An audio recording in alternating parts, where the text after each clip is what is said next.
Bismillahirrahmanirrahim. Assalamualaikum warahmatullahi wabarakatuh. Waalaikumsalam warahmatullahi wabarakatuh. Om Swastiastu, Namo Buddhaya, Salam Rahayu, Salam Kebajikan. Bersama kami di channel Pencari Jalan Pulang, kita ketemu lagi untuk membahas judul dengan materi yang itu apakah setelah baiat otomatis kita bisa menyambung kepada Tuhan.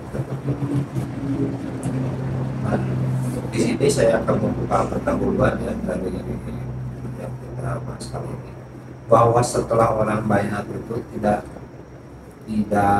apa ya, tidak serta merta si orang yang telah dibaiat dia akan otomatis bisa nyambung kepada Tuhan, karena supaya dia hanya diberi akses aja. Ibaratnya dia baru dikasih motor, SIM, tapi dia kalau nggak berjalan menggunakan kendaraan itu, dia tetap tidak akan mendapatkan ilmunya. Makanya bagi orang yang telah baiat terus dia tidak menjalankan sistem yang sudah dibuat, sistem yang sudah dirangkum, jangan harap bisa dapat menemukan pembuktian seperti itu. Mungkin di sini saya ditemani ya oleh teman saya, saudara ruhani saya, Pak Parisno sama Pak Kopi. Di sini mereka juga akan membahas pendapatnya terkait judul yang barusan kita bahas. Silakan, mungkin siapa dulu? Assalamualaikum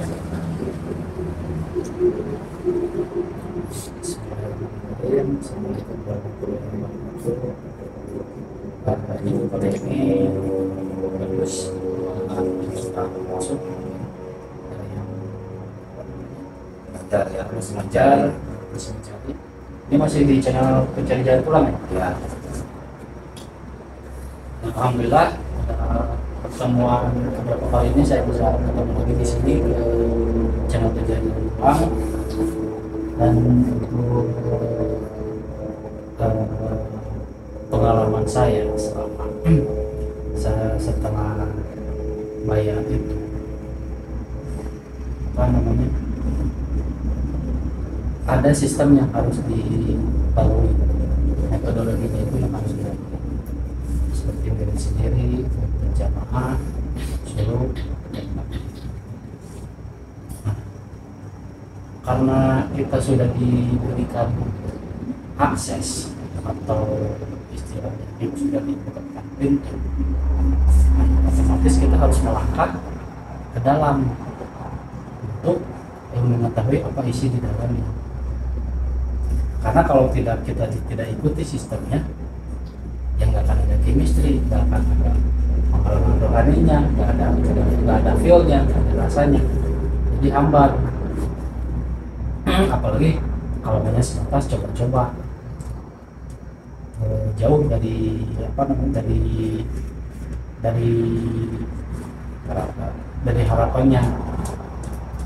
Karena setelah baiat itu baru awal permulaan, diberikan akses, diberikan kunci supaya bisa mengarungi kehidupan di alam rohani itu yang terjadi di alam fisika itu.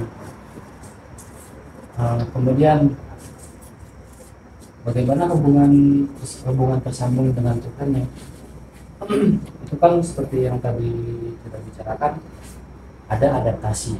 Nah, adaptasi itu berarti kita artinya menyesuaikan diri atau mengikuti apa yang di dalam sistem itu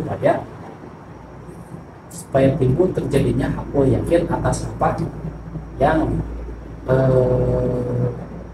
diceritakan di dalam Al-Quran ataupun dari di kata-kata gurunya, supaya empirisnya itu dapat, ilmu itu dapat, sehingga semakin yakin. Karena yakin itu harus ada dasar, dari pengalaman, supaya terjadi iman yang kuat, tidak goyah. Itu harus dibuktikan. Ya, untuk membuktikannya itu apa namanya, ada sistem yang harus dilalui itu seperti sul apa seperti setelah kayak tuh bikin sendiri. Nanti setelah itu setelah lulus apa terus setelah fase itu dilewati, adaptasi itu dilewati, naik ke adaptasi berikutnya beli berjamaah adaptasinya sudah lewat, filmnya sudah dapat, naik ke suluk. Setelah suluk filmnya sudah dapat, kondisi sudah dapat, naik ke bakti. Nah ujungnya setelah dari bakti itu yang saya alami baru ketemu rasa, ketemu pengalaman, ketemu aku yakin apa namanya, apa-apa yang seperti di apa namanya disebutkan Allah tadi seperti kebesaran Tuhan, macam dan lain segala sebagainya. Jadi pembuktian demi pembuktian lahir gitu ya. Lahir sehingga apa namanya, chemistry itu terbangun antara guru dengan guru jahil, dengan guru kami, kan dengan Tuhan itu sendiri. Kebesaran keagungan rahmat Tuhan itu akan teralami sendiri karena kalau kita ikutin adaptasinya. Jadi kalau nggak mengikuti adaptasi itu memungkinkan nggak bisa mendapatkan pembuktian apa yang Nabi kiaskan dalam hadis-hadis yang guru sampaikan. Nggak bisa, karena sekolah aja belajar untuk supaya naik ke kelas 2 kan ada belajarnya dulu, ada ujian, ada tengah semester, kan itu harus masuk dulu. Kalau kita adaptasi di situ nggak bisa. Oke, berarti baiat itu dapat dikatakan hanya proses izin masuk sekolah lah ya. Sederhananya seperti itu, supaya dapat dipahami sederhananya seperti itu. Nah, untuk bisa naik kelas gitu kan, berarti harus mengikuti syarat dan ketentuannya dulu. Jelas, karena itu supaya garansi. Nah, berarti kalau tidak mengikuti syarat dan ketentuan nggak ada bedanya ya dengan yang lain. Iya, karena jadi apa? Jadi hafal kok gini karena nggak ikutin adaptasinya. Ya, karena dia nggak berusaha membuktikan dengan apa yang disampaikan oleh guru itu, sehingga dia tidak pernah mendapatkan hasilnya gitu kan. Hanya mendapatkan sebatas cerita, berarti itu kan makomnya yakin aja, bukan aku yakin. Tapi yakin juga dasar. Tapi juga dasarnya itu apa? Dari pengalaman sehingga timbul keyakinan itu. Tapi dari keyakinan iman ini dia akan kuat. Oke, kan seseorang bisa yakin itu berarti ada yakin, ainul yakin sama hakul yakin. Yakin yang dimaksud sama Bang Kopi itu yakin yang mana? Yakin yang sudah dialami, misalkan saya kasih pengalaman, misalkan waktu saya ada problem, katakanlah kalau di sini sebutnya teknis, ketika terus berjuang, terus gini, ternyata pertolongan itu ada. Nah kemudian akan dihadapkan ujian lagi. Otomatis saya berkaca dan melihat, oh kemarin juga misalkan ada ujian seperti ini, clue-nya dari pengalaman kemarin udah ada. Oh berarti tinggal itu udah yakin berada dasar, tinggal lanjutin, tinggal naik kelas atau naik dimensi, Pak.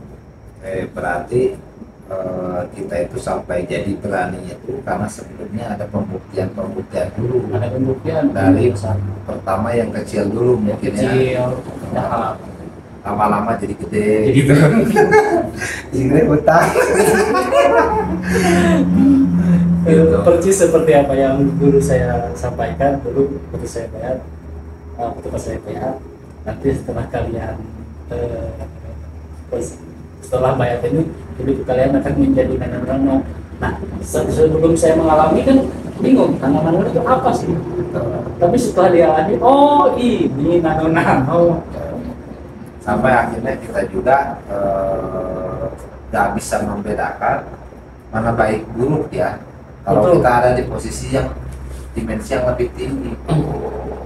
baik buruknya kita ketemu, oh ini baiknya, buruknya ini, pertengahannya ini, hakikatnya ini, jadi ketemu itu. Nah, jadi terurai.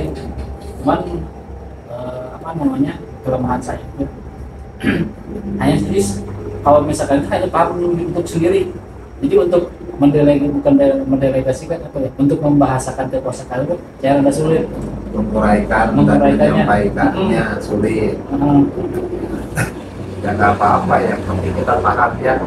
Jadi paham apa yang ini pengalamannya, karena pengalaman itu mahal. Mahal. Nah, dengan beradaptasi dalam sekolah ini, kan gini ya, katakan kita dengan dibayar aktivasi rupiah, kiasnya untuk pengobatan, otomatis kita akan memasuki gerbang dimensi yang baru. Dan untuk naik ke dimensi yang baru tersebut, kita harus mengikuti sistemnya dulu, rukun syaratnya dulu. Setelah kita beradaptasi, kita akan timbullah ilmu. Ilmu apa? Ilmu apapun. Semua ilmu akan tumbuh, akan hadir, akan memenuhi kekosongan ilmu di kepala kita, di dalam diri kita, sehingga kita naik kesadaran yang baru. Nah, kalau kita sudah naik kesadaran yang baru, nanti kita akan memiliki wawasan yang luas, pandangan yang luas. Buahnya nanti kita akan bijak, kita akan merasa benar sendiri. Mungkin dari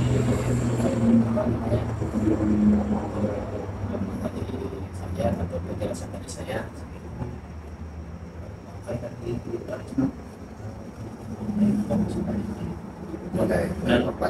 Nanti saya lagi nyari dulu musaf ya untuk membahasakan. Oh, ini ahli musaf ini. Kebetulan ini Pak Parisno ini sebelumnya ahli kitab lah, kalau dibilang ahli kitab, ya beliau pencari Tuhan, karena tiap orang mencari Tuhan dia dari jalan yang berbeda. Begitu kita ketemu jalan yang waris ini, ternyata semua perbedaan itu kita sadar bahwa itu lama.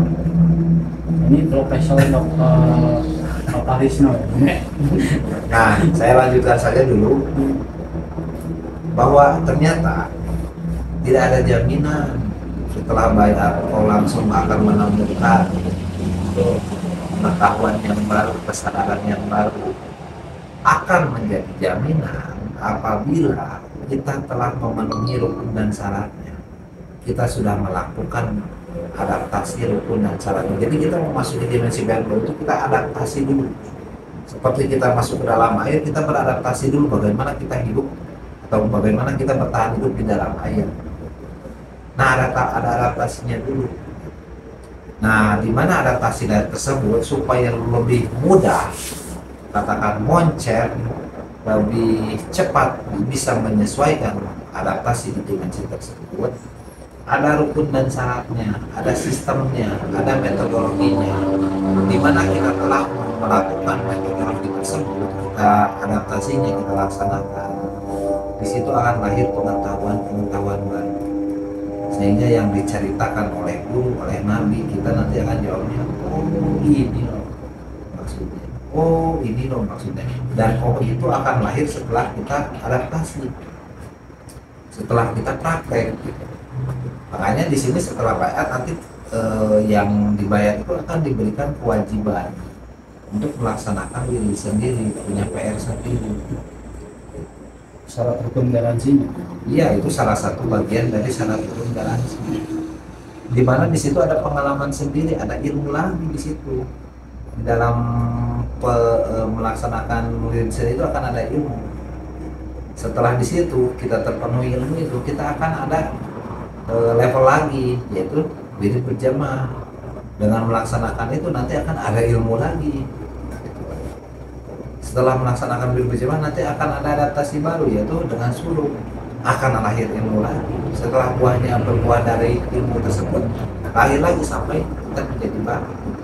Berarti kepada siapa? Kepada Tuhan, karena kita setelah mengenal Tuhannya, dari yang mengelola amalnya, sifatnya, namanya, amalnya, zatnya, dan sampai yang tak benar. Disitulah proses-proses yang harus dilalui bagi seorang para salih, orang yang berusaha mencari jalan pulang, berusaha untuk menemukan hakikat akan Tuhan. Itu adalah metodologi yang harus dilalui. Nah, saya pernah mendengar ada buku caranya tasawuf sederhana, di mana di situ dia menyederhanakan ilmu tasawuf. Sebenarnya menurut saya ya, penilaian saya, yang saya mengikuti ilmu tasawuf dalam metodologi tarekatullah Naksabandia Khalidiyah, bahwa ilmu tasawuf itu tidak dapat disederhanakan. Bisa juga menjadi sederhana apabila kita sudah melalui metodologinya. Apabila kita telah berhasil beradaptasi di metodologi tahapan itu, kita akan bisa menyederhanakannya, pembersihannya. Tidak perlu dengan melakukan wirid sebagaimana yang tadi awal, karena kita harus dituntut beserta dengan yang kita wiridkan itu. Dulunya kita harus dengan posisi duduk berdiam, tadi menyambutkan Tuhan. Lama kelamaan tanpa duduk diam tersebut kita bisa menyambungkan, karena kita sudah punya rumusannya, kita sudah punya titik-titiknya, mengetahui titik-titiknya. Makanya ilmu tasawuf sederhana itu bagi pelaku yang sudah tahu, yang sudah melalui metodologi itu. Kalau yang belum pernah melalui metodologi itu mana mungkin dia bisa menyederhanakan. Bisa sederhana itu setelah dia tahu yang rumitnya dulu. Setelah tahu yang rumit, dia bisa tahu bagaimana cara menyederhanakannya. Kalau orang yang belum pernah tahu kerumitannya itu, pada saat ada dia nggak mungkin bisa menyederhanakan. Karena hukumnya kita tahu yang sederhana karena ada yang sulitnya. Kalau kita nggak pernah tahu mana yang sulitnya, kita bisa nggak tahu yang sederhananya seperti apa. Bagaimana kita bisa tahu yang benar kalau kita tidak pernah tahu juga yang salah gitu. Nggak bisa ujung-ujung kita itikaf di masjid dengan birit, apakah itu akan menjadi jaminan nyambung? Menurut kami, menurut saya dalam tarekat ini tidak bisa. Gitu. Karena itu berarti makrifat masih di level nama, kenal Tuhan itu level nama, dan itu masih harus ditingkatkan lagi. Kalau tidak ditingkatkan, ya di situ-situ aja. Sekarang kan yang bernama itu pasti ada alamatnya. Mungkin ada tambahan Pak Karisma? Belum nanti saya masih nyari ayat yang itu. Nah, itu yang menurut saya bahwa ilmu tasawuf itu tidak bisa disederhanakan. Baru bisa disederhanakan apabila kita sudah melewati yang rumitnya. Sudah lulus. Kalau dibilang lulus boleh lah dibilang Sederhananya. ya, yang intinya rumusnya misalkan di matematika A per Z dikali X, nanti kita punya rumus yang lebih sederhana, tapi hasilnya tetap sama. Ada di video saya punya channel beberapa April itu waktu itu saya membahas ke arah ke apa namanya, perbedaan alam dan perbedaan kondisi, misalkan dari daratan, lautan, ke udara. Nah, yang namanya ilmu tarekat, yang namanya ilmu tasawuf itu kan ilmu halus, yang untuk mensucikan diri. Habis itu kita mau memasuki di kondisi akan berbeda dari umumnya. Misalkan dari alam dunia, alam lahir, terus bersih-bersih di alam dunia ke alam akhirat. Otomatis kan berbeda kondisi. Misalkan kita mau pindah ke lautan, misalkan ke lautan, mau menyelam ke lautan, otomatis kan kita perlu alat. Misalkan itu perlu oksigen kah, kuasanya. Nah, berarti itu bayar itu sudah kebaikan itu sudah diberikan alat, sudah diberikan oksigennya. Cuman kita lagi bisa pakai langsung kalau ada instrukturnya yang disebut guru mujahid. Nah, yang nantinya akan menjelaskan, yang nantinya akan memberikan parameter, terus rumusan dan lain sebagainya, itu guru, karena dia sudah melewati itu semua, cara memakai alat selamnya, memasuki dimensinya, parameternya, itu di situ akan diterangkan. Maka benar kalau misalkan ada kata aja tadi ilmu tasawuf sederhana ilmu tasawuf nggak bisa, kita harus punya guru dulu supaya mempermudah yang menjelaskan yang mempermudah penjelasannya kepada yang mau belajar, karena dia sudah sudah melewati fase-fase atau adaptasi di tingkatan-tingkatannya masing-masing, supaya si murid cepat mudah dalam adaptasinya, cepat lulus kan. Ya. Jadi ada guide-nya ya. Iya. Kalau kita nggak ada guide-nya, kita nggak bisa. Padahal sudah ada cara yang efektif dan efisien. Silakan Bapak Isno. Ya, alhamdulillah, terima kasih. Ini obrolan kita semakin larut malam, semakin asik ya. Yang namanya kita membicarakan tentang spiritual, luar biasa. Kita seperti satu waktu, keluarga, dan lupa sebagainya, karena merasakan suatu kenikmatan, suatu kebersuan, sehingga kita merasa itu ada dalam bulan satu ilahiyah. Saya hanya ingin berbagi pengalaman aja tentang tadi seperti yang awalnya dibicarakan. Setelah kita baiat, selanjutnya apa tadi? Apakah kita bisa nyambung dengan Tuhan? Ya, saya hanya bercerita tentang kesampaian atau beradaptasinya dengan Tuhan itu yang bisa saya rasakan tentunya seperti ini. Tadi sudah disampaikan juga tentang hal tasawuf ya. Nah, saya juga menemukan dan penasaran ada suatu kitab karyanya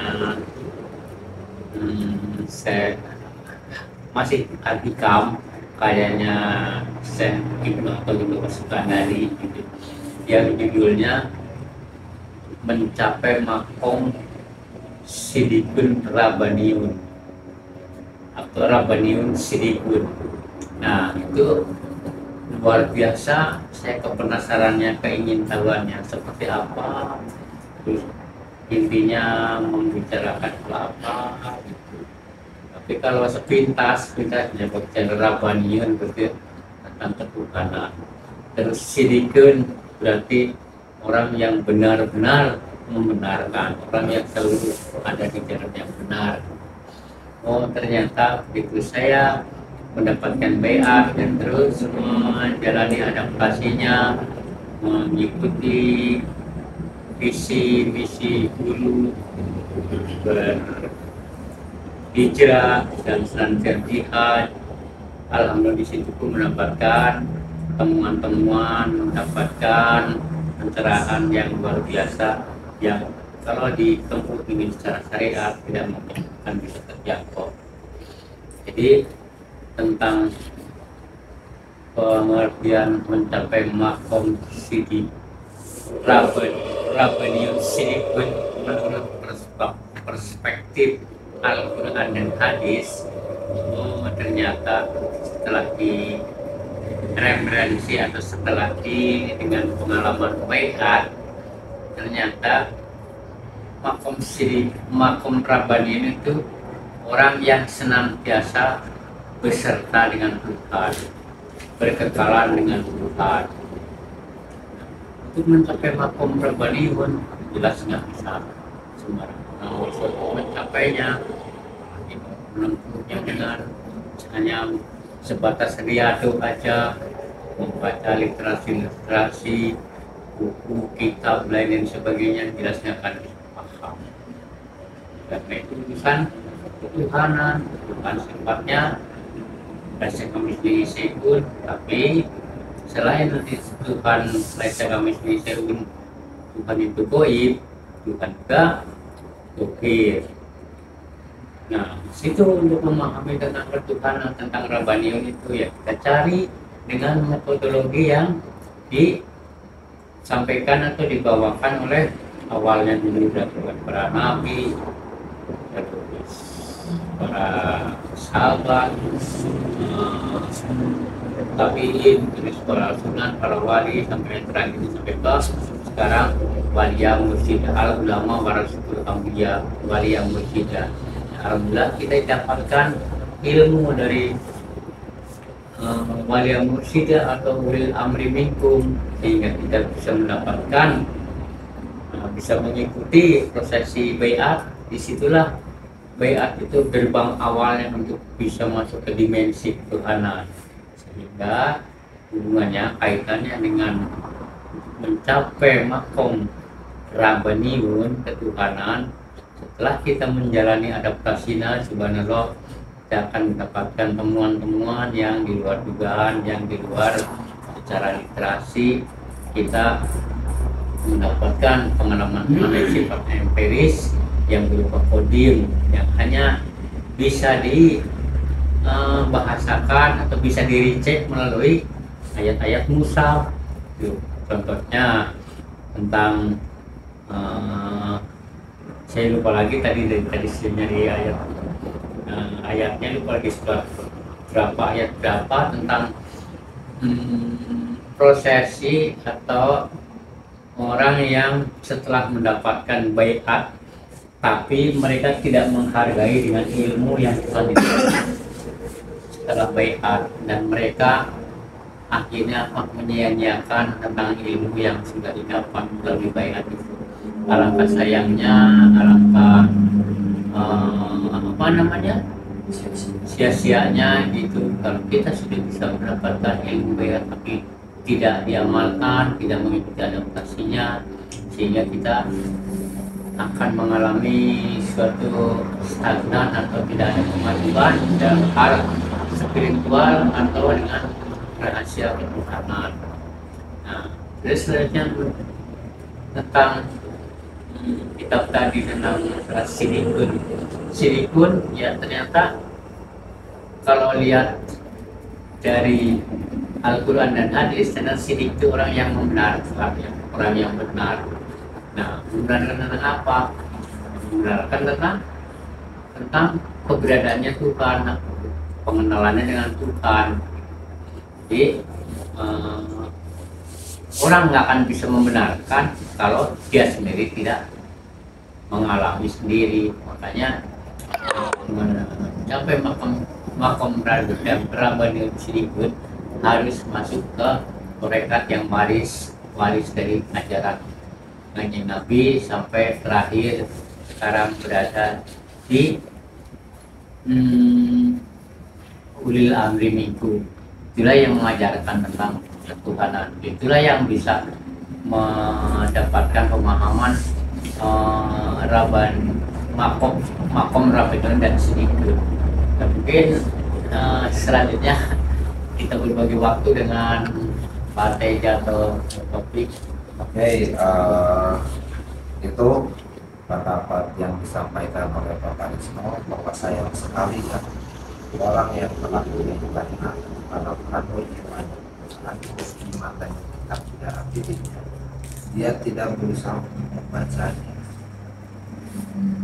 karena kitab yang ada di dalam dirinya itu tidak ditulis tapi bisa dibaca. Membacanya itu butuh adaptasinya. Ibaratnya dia sudah punya alat untuk menangkap gelombang Tuhan, cuma dia tidak mau memperbesar daya tangkapnya, sehingga dia tidak bisa mentransfer apa isi dari gelombang tersebut. Akalnya tidak mampu. Dan supaya mampu, supaya bisa, tetap harus mengakui dari salahnya. Makanya kepada saudara-saudara yang telah dibayar